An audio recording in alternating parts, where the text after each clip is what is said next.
Banyak orang yang beranggapan bahwa nanti kalau udah bersuaka ke kekuasaan, aktivis ini dia bakalan melempem juga, hilang idealismenya. Menurut abang itu bakalan terjadi nggak? Saya meyakini itu kembali kepada pribadi masing-masing. Tapi ada yang seperti itu. Ada kemungkinan, makanya saya katakan kenapa saya selalu tekankan kalau kita tidak menguatkan serta mengokohkan intellectual conscience, bisa melempem aktivis itu ketika masuk ke ruang kekuasaan. Saya selalu berpikir, ada banyak orang yang mengatakan bahwa saya sampai pada jabatan komisioner KPID itu karena backupan orang tua dan lain sebagainya. Oke, saya akui itu sebagai bonus. Kembali kepada pribadi masing-masing. Baik. Kalau hanya mengandalkan embel-embel orang tua, terus kita tidak punya kemampuan, tidak punya kompetensi, akseptabilitas, elektabilitas, serta kredibilitas, nihil juga jalan itu. Open your mind, bicara santai. Hari ini saya mau bicara santai dengan seorang aktivis. Nah, seorang aktivis ini udah masuk di lingkaran kekuasaan. Kalau di konten sebelumnya saya bicara dengan aktivis masuk politik, kemudian aktivis ngajar di kampus. Nah, kalau yang ini aktivis ini berada di lingkaran kekuasaan nih teman-teman. Saya sedang bersama dengan Bang Margan, Wakil Ketua KNPI sekaligus Komisioner dari KPID NTB. Iya, benar sekali Bang Yusril. Sore Bang. Iya, sore. Halo, sore. Sehat Bang ya? Alhamdulillah, sehat. Nah, kira-kira kalau misalkan statementnya anak muda itu nggak boleh nggak sehat, itu benar nggak Bang? Kalau saya menyangkal, anak muda itu harus tetap sehat. Oke. Usia muda ini kan usia yang dimana ruang kerjanya dalam rangka penjajakan untuk ke masa depan harus betul-betul energik. Nah, baik sehat secara fisik maupun sehat secara pikiran. Harus terelaborasi menjadi satu kekuatan. Kalau menurut saya. Oke, artinya anak muda nggak boleh nggak sehat. Nggak boleh nggak sehat. Makanya ada kalau tagline-nya AHY kan muda adalah kekuatan. Kalau saya pribadi mengatakan muda itu adalah perubahan. Muda itu perubahan. Oke, kalau versi podcast bicara santai kira-kira ada nggak masukan Bang? Muda itu apa kira-kira? Muda itu tergambarkan. Muda itu yang diharapkan mampu menjadi akselerator. Oke. Akselerator. Muda itu adalah mereka yang siap memberikan perubahan. Memberikan perubahan, kira-kira seperti itu, benar. Iya. Bicara tentang anak muda nih Bang. Iya. Beberapa hari lagi. Iya. Hari besok deh kalau nggak salah. Benar. Ada salah satu organisasi namanya FKMPD. Iya, Forum Komunikasi Keluarga Mahasiswa Pascasarjana dan Dosen di Malang. Oke, itu sedang milad teman-teman dan kita ucapin Bang harapannya untuk organisasi ini Bang, forum komunikasi ini kan ini forum komunikasi untuk anak muda juga. Benar. Nah, harusnya ya gagasan itu diproduksi di forum-forum seperti ini. Nah, kira-kira harapannya untuk FKMPD Bang? Selamat milad yang ke-11 untuk Forum Komunikasi Keluarga Mahasiswa Pascasarjana dan Dosen Malang yang ke-11 tahun. Semoga di usia yang ke-11 FKMPD mampu menjadi ruang pengembangan, ruang pengendalian, serta pengelolaan keilmuan. Besar harapan kita kepada FKMPD, mudah-mudahan bisa melahirkan kader-kader intelektual organik yang diharapkan mampu menjadi perubahan serta pelopor bagi perkembangan daerahnya masing-masing. FKMPD kita harapkan bisa mampu memberikan perubahan, gagasan yang bisa dibawa untuk daerah. Ya, karena kita percuma bicara panjang kali lebar kali tinggi, tapi kalau kita tidak bisa beri kontribusi untuk daerah. Kontribusi ke daerah. Nah, tapi insya Allah dengan usia yang ke-11 tahun, FKMPD akan terus berkomitmen untuk itu kira-kira Bang ya. Nah, bicara tentang anak muda, kemudian tadi ada satu kalimat yang menarik tuh Bang. Intelektual organik. Iya. Nah, abang kan dulu tuh di Jogja, ini abang Bang Margan ini aktivis dulu di Jogja. Ikut di himpunan mahasiswa Islam. Iya. Kemudian intelektual organik lah bahasanya seperti itu. Iya, intelektual organik. Nah, sekarang jadi wakil ketua dari KNPI NTB dan jadi komisioner dari KPID. Iya. Perasaannya gimana Bang? Kok bisa sampai sejauh ini? Aktivis masuk ke lingkaran kekuasaan nih Bang, bahaya ini. Iya, benar. Itu menjadi sesuatu pertanyaan yang selalu ditanyakan. Memang dalam cara berpikir saya, ketika kita masuk ke ruang kekuasaan, otomatis idealisme kita terganggu. Oke. Itu pikiran awal saya sebelum saya ikut langsung di dalamnya. Setelah saya masuk, ya pada akhirnya juga kita mampu untuk beradaptasi. Kenapa demikian? Sewalaupun ada challenge tersendiri. Oke. Ada challenge menarik nih. tentu, ya ada challenge. Challenge yang kita hadapi bahwasannya di dalam ruang kekuasaan itu kita selalu diuji. Diuji tentang komitmen kita, tentang konsistensi kita, tentang sikap kita. Oke. Diuji. Tapi saya meyakini minimal seorang aktivis yang masuk ke dalam ruang kekuasaan, minimal yang ditanamkan terlebih awal adalah intellectual conscience, nurani intelektual. Bagaimana bisa kita mengelaborasikan antara pikiran dengan hati dalam rangka bekerja ataupun berbuat untuk kepentingan orang banyak. Oke. Tapi saya pada waktu itu masih ingat bahwasannya ketika kita masuk ke ruang kekuasaan itu kan berbicara ruang peradaban. Baik. Iya, ruang peradaban. Tentu kita harus mengokohkan ataupun menguatkan bagaimana ilmu dan pengalaman. Ini yang perlu kita gali setiap hari, setiap waktu, setiap detik, setiap menit. Dipertajam, Bang. Dipertajam terus. Nah, aktivis sekarang banyak yang seperti itu nggak, Bang? Atau jauh dari kata itu? Mempertajam pengalaman, mempertajam intelektualitas. Iya, Menurut Abang? kalau saya lihat saat ini perlu kita sadari ya. Iya. Perlu kita sadari di tengah perkembangan zaman yang cukup melejit. Baik. Sekarang kan budaya literasi itu berkurang. Iya. Budaya literasi itu berkurang. Makanya waktu kemarin ketika saya diundang sebagai narasumber dalam rangka diskusi tentang bagaimana si anak muda ini melakukan upaya penangkal hoax. Baik. Iya. Saya juga pribadi, begitupun teman-teman mungkin. Tanpa kita sadari, kita melihat berita-berita yang berkembang di ruang sosial media, langsung kita justifikasi. Belum kita baca dulu isinya, belum kita kaji, belum kita gali, belum kita investigasi. Langsung dijustifikasi bahwasannya, misalnya, temanya udah agak-agak melenceng. Langsung kita justifikasi, ini berita buruk. Baik. Nah, padahal mungkin kalau kita setelah baca judulnya, baca isinya, kita kaji, biar informasi-informasi yang kita dapat adalah informasi-informasi yang kredibel, informasi-informasi yang bisa dipertanggungjawabkan. Iya. Nah, jadi ketika ditanya terkait bagaimana kalau seandainya aktivis masuk kekuasaan, apa yang harus dilakukan ya, Bang Yusri? Iya, benar. Yang harus dilakukan, kalau saya tentu kembali kepada sebuah keteguhan, konsisten dan komitmen. Oke. Iya. Makanya kenapa saya katakan yang perlu kita kokohkan, yang perlu kita kuatkan adalah intellectual conscience, nurani intelektual kita. Iya. Nurani intelektual ini dia akan bekerja secara parsial dalam rangka bagaimana kita bisa memberikan kontribusi. Ya, artinya dalam ruang kekuasaan itu misal kadangkala kan adalah kesulitan-kesulitan yang kita dapatkan semisal yang belum pernah kita temukan. Iya. Harus kita akui, anak muda ini istilahnya kalau kata orang tua ya minim pengalaman katanya, minim pengalaman. Tapi ada solusi yang kita tawarkan bahwa kita punya pikiran yang visioner. Baik.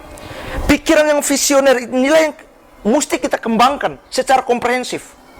Bagaimana gagasan kita, bagaimana narasi kita salurkan dalam ruang publik. Iya. Itu sih menurut saya, Bang Yusril. Iya. Iya. Ini menarik ya teman-teman ya. Saya kalau bicara dengan Bang Margan ini rasa-rasanya perjuangan kita bukan hanya di podcast ini, harusnya kita orasi di. Orasi. Inilah apa namanya semangat seorang aktivis, Bang. Iya. Ya. Jadi mungkin semangatnya itu mungkin nggak bisa tersalurkan mungkin kalau di KPID kan. Jadi Iya. di podcast Bicara Santai ini salurannya kan.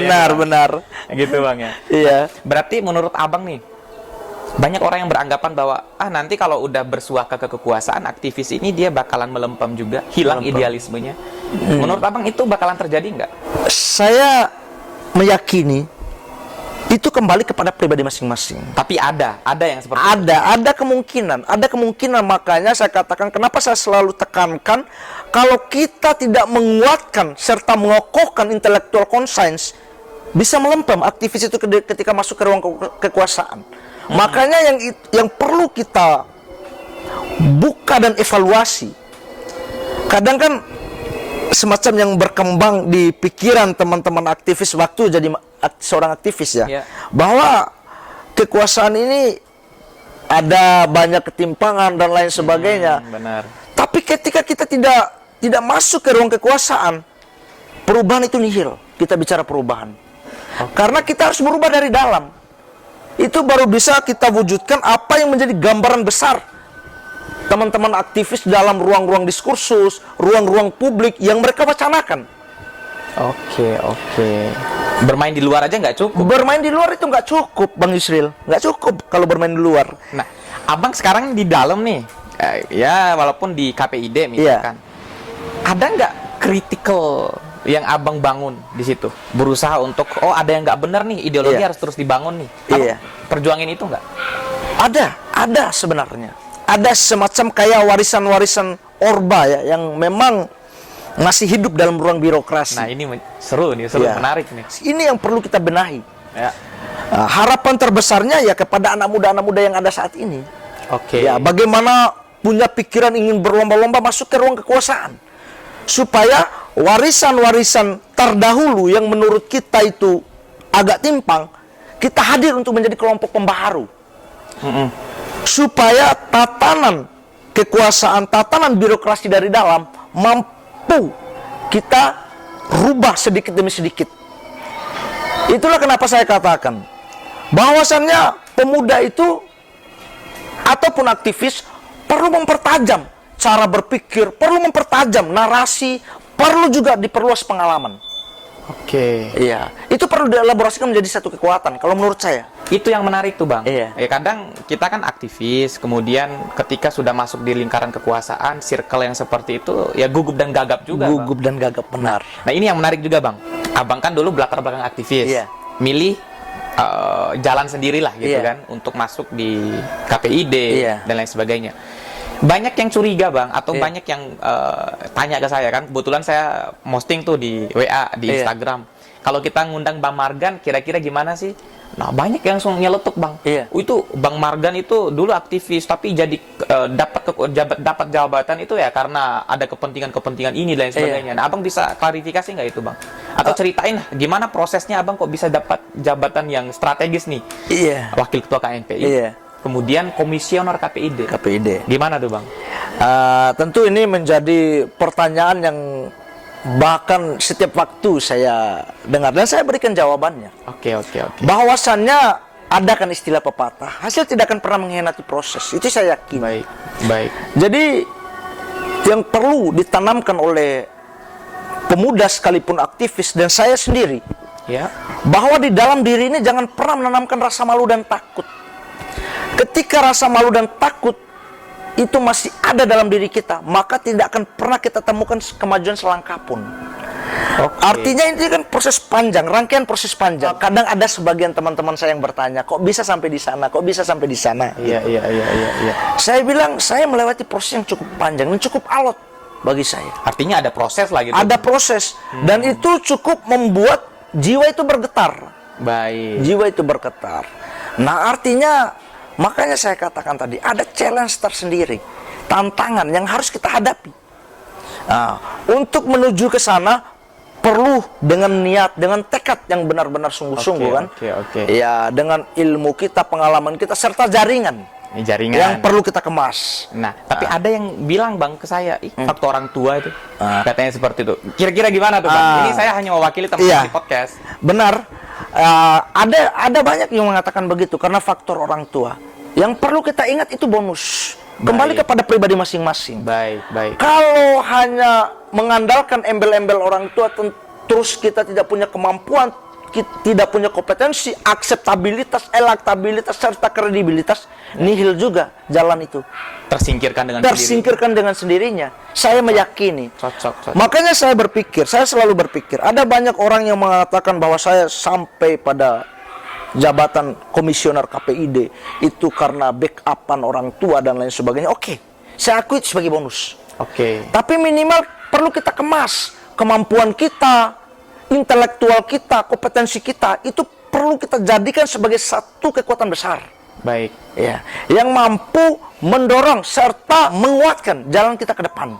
Oke. Artinya ya barang jadi juga gitu Iya, loh. barang jadi juga, iya. Gitu loh. Jadi walaupun misalkan ada proses intrik-intrik anasir-anasir di luar itu, yang pasti bahwa ada kredibilitas di situ. Ada kredibilitas. Kapasitas. Dan kita tahu Bang Margan adalah orang berlatar belakang aktivis. Iya. Saya rasa Bang, memang sekarang waktunya aktivis itu kita dorong semua Dorong masuk untuk mengisi pos-pos pos itu. kekuasaan. Iya. Benar Bang.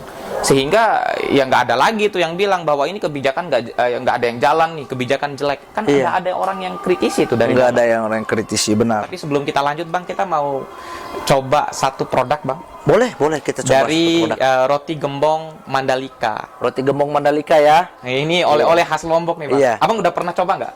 Sebelumnya saya belum pernah coba roti gembong Nah, ini Mandalika. kalau udah Nah, ini coba. yang pertama kali nih.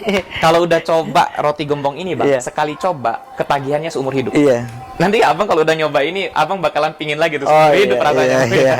Bisa Bang? Iya. Jadi ini spesial ya untuk komisioner KPID. Iya. Tapi Bang bisa Iya. dicoba Bang. Iya. Baik. Roti gembong Mandalika teman-teman, oleh-oleh khas Lombok. Rasanya enak Bang, Iya. lembut, kelebihannya lembut dan lumer. Siap. Bisa dicoba dulu Bang. Iya.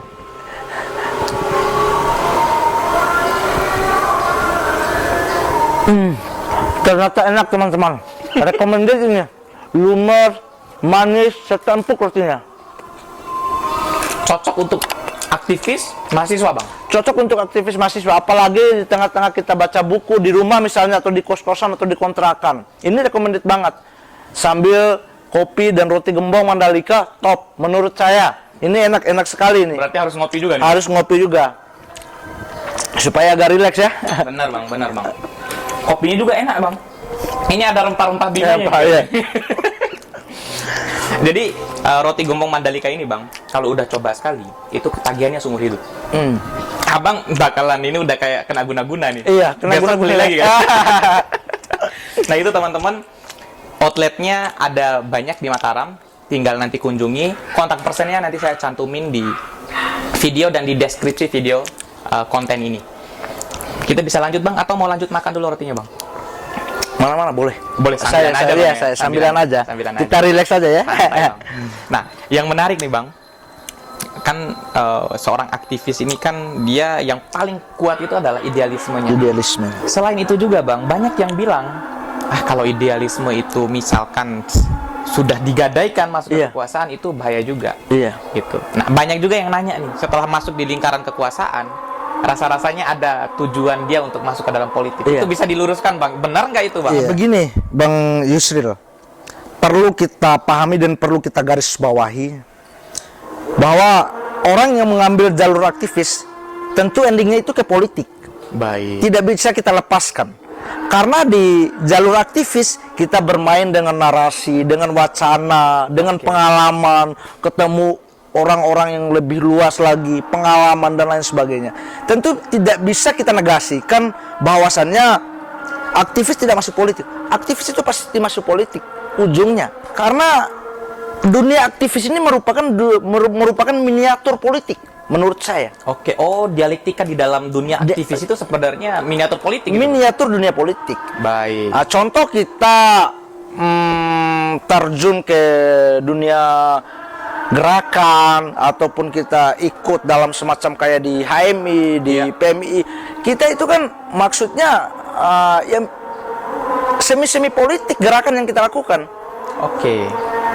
Bukan politik yang praktis ya, tapi politik ideologi.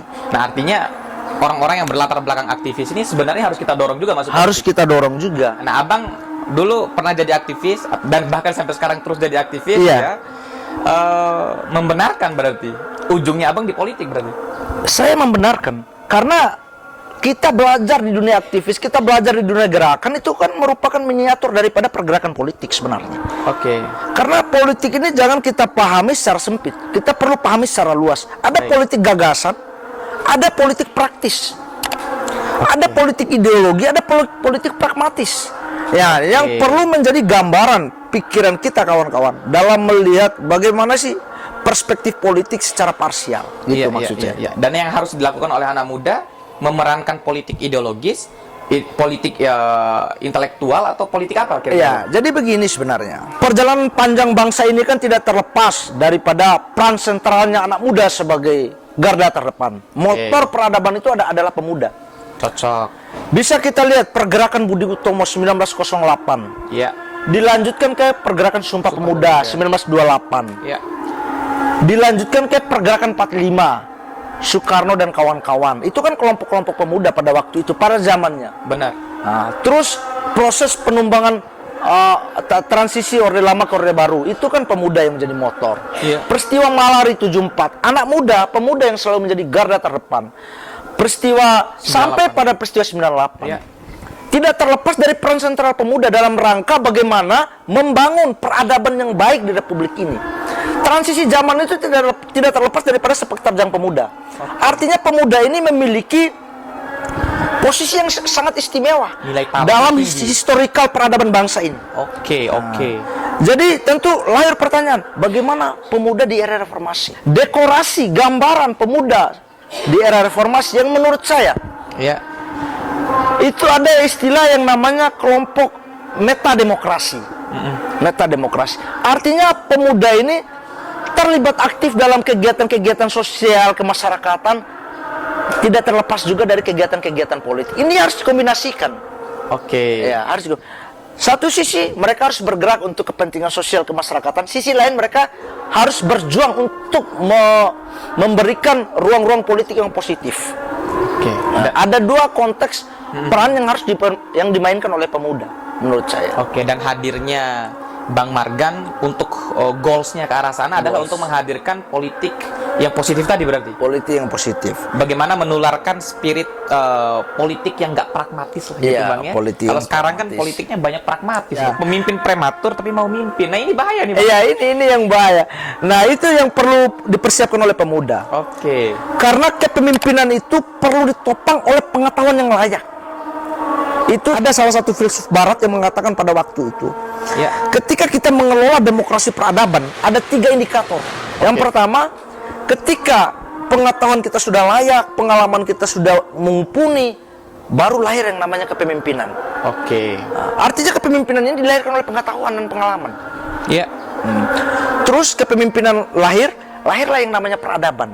Baik. Ini kan yang menjadi poros utama itu pengetahuan dan pengalaman yang perlu diukur secara sistematis. Oke, artinya kalau kita mau milih pemimpin, lihat track recordnya dong. Track recordnya. Jangan asal nyoblos aja, milih kucing dalam karung, Dalam karung. atau enggak milih kucing berkarung-karung. Makanya teman-teman kalau mau milih pemimpin, ya minimal milih pemimpin yang pernah dulu jadi aktivis, berkonfrontasi dengan pikiran, sehingga nanti yang diperjuangkan itu adalah pikiran, Bang. Pikiran. Nah, banyak sekarang pemimpin itu nggak punya pikiran, Iya. minim gagasan, tapi maunya banyak gitu. Iya, maunya banyak. Kita Iya. lanjut nih, Bang. Iya. Rasa-rasanya memang kalau kita bicara kayak gini enaknya sambil minum kopi, Iya. sambil makan roti, Makan Bang roti, Mandalika. benar. Sambilan Bang, bisa Bang, Iya. santai. Nah, yang menarik juga nih Bang, ketika kita bicara tentang aktivisme dunia anak muda, Iya. kan sekarang kan Bang Abang di Wakil Ketua KNPI, Iya. ya Komite Nasional Pemuda Indonesia, NTB nih. NTB. Tapi dalam konteks anak muda, mereka sebagai pelopor gagasan, pelopor perubahan, kondisinya sekarang banyak dibatasi tuh Bang. Nah, Abang sebagai induk yang memayungi OKP-OKP di daerah NTB ini, melihat situasi ini bagaimana Bang?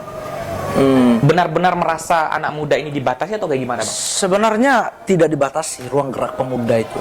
Oke. Makanya kembali saya katakan bahwa ruang pemuda itu terbuka lebar Ya. untuk berekspresi serta bereksis. Baik. Ya, dalam menciptakan narasi, dalam memainkan dinamika gagasan. Ya. Ya, salah satu bentuk bagian daripada partisipasi mereka untuk pembangunan daerah. Iya. Artinya anak muda sebenarnya nggak dibatasi. Nggak dibatasi. Berarti tidak itu dibatasi. perasaannya aja berarti Bang? Perasaan aja dibatasi sebenarnya. Tapi gimana tuh kalau yang ditangkap-tangkap, yang ada di berita di TV gitu kan? Nah, perlu jadi begini, Bang Yusril. Iya, Jadi Bang. ketika kita bicara tentang sejarah awal mula demokrasi di Yunani pada waktu itu, ada 3 klasifikasi yang harus kita pahami secara maksimal. Yang pertama, dalam rangka penguatan demokrasi sebagai suatu sistem, demokrasi sebagai suatu jalan untuk mewujudkan masyarakat yang sejahtera, masyarakat yang berkeadilan. Itu ada 3 indikator, Bang Yusril. Boleh Bang. Yang pertama, dia berbicara tentang isonomia, Oke. tentang kesamaan kebebasan. Oke. Terus yang kedua dia berbicara tentang isogeria. Mendapatkan perlakuan yang sama Oke. sebagai warga negara gitu. Terus yang terakhir ada yang namanya orang yang berani menyatakan kebenaran di tengah arus mainstream. Oke. Di tengah tekanan. Iya, gitu. di tengah tekanan. Oke. Nah ini yang dibutuhkan ya anak muda yang kayak gini. nih. Anak muda yang kayak gini yang dibutuhkan. Pemuda yang jadi harapan saat ini adalah pemuda yang mampu mengungkap tabir-tabir tentang kebenaran. Oke. Semisal di tengah situasi lagi riuh tentang misalnya perkembangan politik, perkembangan sosial, perkembangan ekonomi, serta budaya. Ya. Anak muda itu perlu memberikan semacam kayak menyuplai vitamin. Oke. Ya, karena menurut saya kritik itu sangatlah penting. Karena kritik itu adalah obat yang paling mujarab. Iya. Yang menjadi keharusan serta menjadi kewajiban di alam demokrasi. Iya. Kalau kritik itu dibungkam, matilah demokrasi ini. Kalau kritik itu dibuat. Kalau kritik itu dibungkam, matilah demokrasi ini. Oke. Yang menarik nih dari apa yang abang sampaikan di poin terakhir tadi. Iya. Jadi kritisisme itu walaupun ditekan harusnya terus muncul. berarti, Harusnya terus muncul. Bang? Oke. Aktivis yang sebenarnya dia nggak ngeluh. Nggak ngeluh. Terhadap Justru semakin ditekan semakin dia bersuara. semakin bersuara. Nah. Tapi adik-adiknya abang sekarang banyak yang ngeluh tuh kalau Iya. di pressure dikit. Iya. Ini pemerintah nggak paham demokrasi. Nggak paham lagi-lagi demokrasi, gitu. ya. Iya. Nah gimana tuh bang? Makanya itu saya sampaikan bahwasannya di tengah kondisi yang seperti ini perlu kiranya kita berkewajiban untuk menjadi akselerator. Oke. Karena harapan, mungkin bukan harapan masyarakat NTB aja ya, harapan masyarakat seluruh Indonesia ini bahwa kehadiran pemuda itu bisa memberikan perubahan yang lebih konkret. Iya. Itu sih menurut saya. Oke. Jadi ingat saya waktu itu Bang Yusril, ketika ada diskusi tentang demokrasi deliberatif. Oke. Jadi kan negara kita ini negara yang cukup kompleks. Ya. Ya, negara yang sangat beragam juga. Tentu salah satu cara untuk mengokohkan serta menguatkan perjalanan demokrasi kita ini tentu dengan seperti kata jargon Habermas, solusinya untuk Indonesia itu deliberatif, musyawarah mufakat. Musyawarah mufakat. Iya. Dan itu sebenarnya udah ada di Pancasila. Udah tercantum dalam alinea Pancasila yang keempat. Oke. Nah ini menarik nih bang. Terakhir bang, karena kita udah mau masuk segmen akhir ya. Harapannya untuk anak muda NTB kira-kira gimana bang? Supaya mereka nggak pernah apatis dan ya nggak nganggap lah ruang politik itu sebagai ruang mereka anak muda itu muncul. Karena ke depan kan abang arahnya ke sana nih. Iya. Ya harus juga memberikan contoh kepada mereka. Iya. Bisa bang? Jadi pemuda sekaligus aktivis harus punya mimpi dan cita-cita yang tinggi untuk selalu mengukir indahnya warna pelangi. Nah, artinya kehadiran pemuda ini sangat diharapkan di tengah kondisi zaman yang kian hari kian agak mengalami dinamika yang cukup esensial. Nah, artinya kehadiran pemuda itu diharapkan menjadi akselerator. Karena perlu kita flashback kembali ke historical bangsa ini. Pemuda selalu menjadi garda terdepan ketika berbicara perubahan, ketika tindakan-tindakan perubahan itu terjadi.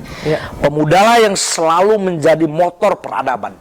Makanya Bung Karno mengatakan, berikan aku 1000 orang tua, niscaya akan kucabut semeru dari akarnya.